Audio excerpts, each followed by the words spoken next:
یعقوب علیہ السلام کا ایک بیٹا گم ہوا تھا جو بعد میں مل گیا.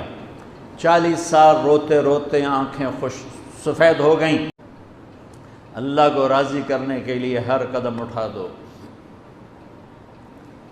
بکنا نہیں ہے، ایمان نہیں بیچنا، عزت کو نہیں بیچنا، غیرت کو نہیں بیچنا، اسلام کا سودا نہیں کرنا ہے.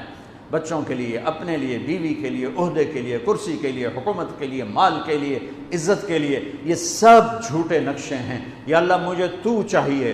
اللہ مل گیا تو سب کچھ مل گیا. اللہ نے رجال صدق مل گیا. 40 سال روتے روتے آنکھیں سفید ہو گئیں، اندھے ہو گئے، اور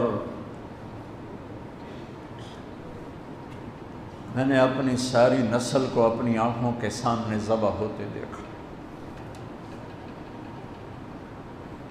اور آل رسول میں سب سے پہلے علی اکبر شہید ہوئے. سب سے پہلے علی اکبر، اور پھر سب سے آخر میں قاسم بن حسن. چھوٹے تھے، معصوم تھے. ان کے پاس وہ خیمے سے نکلے لاٹھی لے کر جب دیکھا نا کہ چاچا اکیلا رہ گیا، چھوٹے تھے، لاٹھی لے کر نکلے. کم بختوں نے ان کو بھی معاف نہیں کی، اور ایک تلوار کا وار لگا، ان کا بازو کاٹ کے رکھ دیا. انہوں نے کہا واہ یا عمہ، ہائے میرا چچا، اور گر کے تڑپے نا. حضرت حسین تڑپ کے اٹھے، زخموں سے چور تھے، اور ان کے سرہانے کھڑے ہو کر کہنے لگے بھتیجے آج تیرا چچا بڑا بے بس ہے. بھتیجے آج تیرا چچا بڑا بے بس. آج میں تیری فریاد پہ کہیں پہنچ سکتا. چلا جا اپنے آبا و اجداد کے ساتھ مل جا. چلا جا اپنے نانا کے ساتھ مل جا، اپنے باپ کے ساتھ مل جا، اپنے چچا کے ساتھ مل جا. آج تیرا چچا بے بس ہے، کچھ نہیں کر سکتا ہے. اور ان کی لاش کو اٹھایا اور جا کر جہاں باقی شہزادے لاشیں گرے پڑے تھے وہاں جا کے لٹا دیا.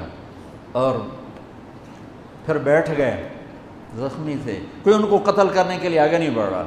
تو آپ نے آپ کے بیٹے عبداللہ 2 سال کے تھے، آپ نے ان کو بلوایا، خیمے سے بلوایا. ابھی تقدیر کا اور کچھ امتحان باقی تھا.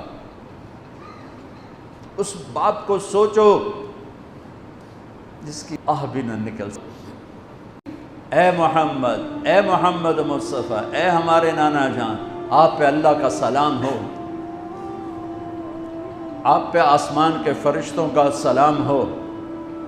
یہ آپ کا حسین آج بڑی سج دھج سے نکلا ہے.